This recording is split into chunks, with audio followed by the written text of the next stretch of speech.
निया बिना खाना खाए ही सो चुकी थी। बिमला जी ने जब निया को एक कमरे में आकर उसे सोते हुए देखा तो उन्होंने भी उसे डिस्टर्ब नहीं किया और उसके कमरे को बंद कर कर वो भी सोने चली गईं। बिमला जी जब अपने रूम में आई तो उन्होंने देखा कि उनके फ़ोन पर बीना जी का कॉल आया हुआ है। उन्होंने वीना जी को कॉल कर उनसे पूछा, हाँ वीना, तूने कॉल किया था? सामने से बीना जी की आवाज़ आई जो थोड़ी परेशानी से भरी हुई थी। हाँ दीदी, मैंने आपको कॉल किया था।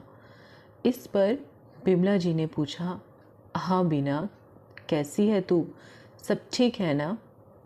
तो सामने से वीना जी की आवाज़ परेशानी से भरी थी और उन्होंने जवाब देते हुए कहा, नहीं दीदी, कुछ भी ठीक नहीं है।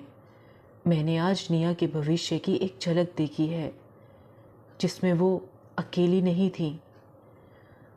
उनकी ये बात सुनकर बिमला जी ने परेशान होते हुए पूछा, साफ साफ बताओ, तुमने क्या देखा? वीना जी ने आगे बताते हुए कहा, मैंने देखा निया एक बर्फीली जगह में अकेले चली जा रही है और उसके पीछे मुझे किसी की आकृति दिखाई दी।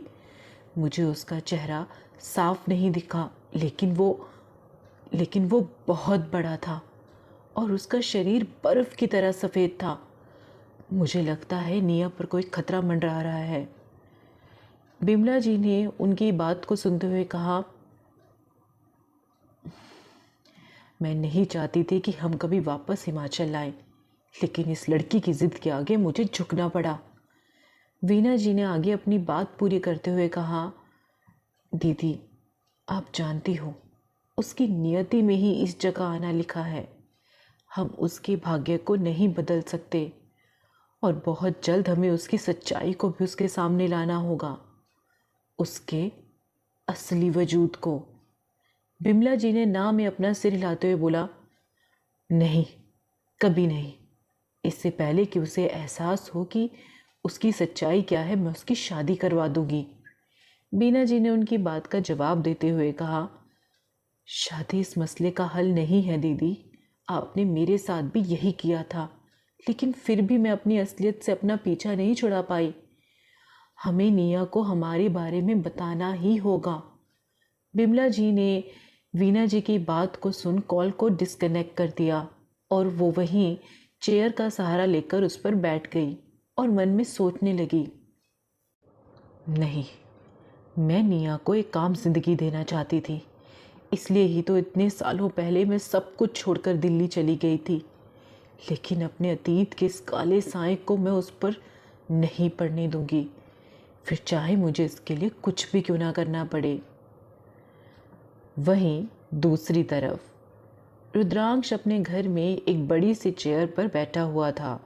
उसके सामने उसका चचेरा भाई शशांक, जो नागेंद्र जी का बेटा था, और उसका पीए भी उसके सामने वाले सोफे पर बैठा था। वहीं कमरे में एक अधेड़ उम्र की औरत बैठी हुई थी जो देखने में बहुत ही डरावनी सी लग रही थी। उसने अपने हाथों और गले में बहुत सारे रुद्राक्ष पहने हुए थे और काले रंग के कपड़े, खुले हुए बाल। वो एक अघोरन थी। वो नीचे ज़मीन पर अपनी आंखें बंद करे हुए अपनी किसी साधना में लीन थी। शशांक के तो डर के मारे पसीने छूट रहे थे। वो उसे बड़े ही ध्यान से देख रहा था। जैसे ही अघोरन ने अपनी आंखें खोली और ज़ोर से बोला, ओम फट स्वाहा, वैसे ही शशांक एकदम से चमक गया और जाकर रुद्रांश के पीछे खड़ा हो गया और मन ही मन कहने लगा, पता नहीं ये चंडालनी अब क्या बोलने वाली है। शशांक उससे बहुत डरता था। तभी रुद्रांश ने उसे देखते हुए बोला, क्या देखा तुमने मंगा? मंगा ने रुद्रांश की तरफ देखते हुए कहा, वो दिन अब दूर नहीं जब आपको आपके श्राप से मुक्ति मिल जाएगी युवराज।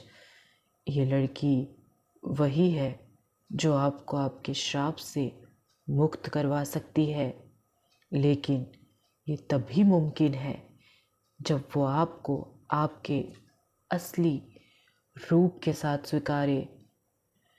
रुद्राक्ष ने गहरी सांस लेते हुए कहा, फिर तो ये कभी नहीं हो पाएगा। कैसे कोई लड़की मुझे मेरे उस रूप में मुझे स्वीकार कर लेगी। तभी मंगा ने उसकी बात को काटते हुए कहा, वो कोई आम लड़की नहीं है। आप ये बात कैसे भूल सकते हैं? वो उसी की ही वंशज है जिसकी वजह से आप ये सब भुगत रहे हो। सही समय आने पर उसे अपनी वास्तविकता का एहसास भी होगा और आपसे प्यार भी होगा। बस आपको थोड़ा सब्र रखना होगा, उसे अपने प्यार का एहसास दिलाना होगा। बहुत जल्द पहाड़ों पर बर्फ़ पड़ने वाली है और आप अपने असली रूप में आए इससे पहले मुझे आपके लिए 21 दिनों की साधना करनी पड़ेगी। उसकी ऐसी बात सुनकर शशांक की तो हवाइयाँ ही उड़ गई। वो मन ही मन सोचने लगा, पता नहीं साधना के नाम पर अब ये पिशाचिनी मुझसे क्या क्या मंगवाएगी। वो ये सब सोच ही रहा था कि तभी उसे रुद्रांश की आवाज़ सुनाई दी, जो उससे ही बात कर रहा था। शशांक, मंगा जो भी साधना के लिए सामान की ज़रूरत होगी वो मुहैया करवा देना। यह बोलकर वो उस कमरे से निकल गया। शशांक ठीक है बोलकर रुद्रांश के पीछे पीछे चल दिया। मंगा उसे तेज तेज कदमों से रुद्रांश के पीछे जाते हुए देख रही थी। उसके बाद वो भी फिर अपनी आंखें बंद कर अपनी साधना करने लगी। सुबह का वक्त। आज संडे था। निधि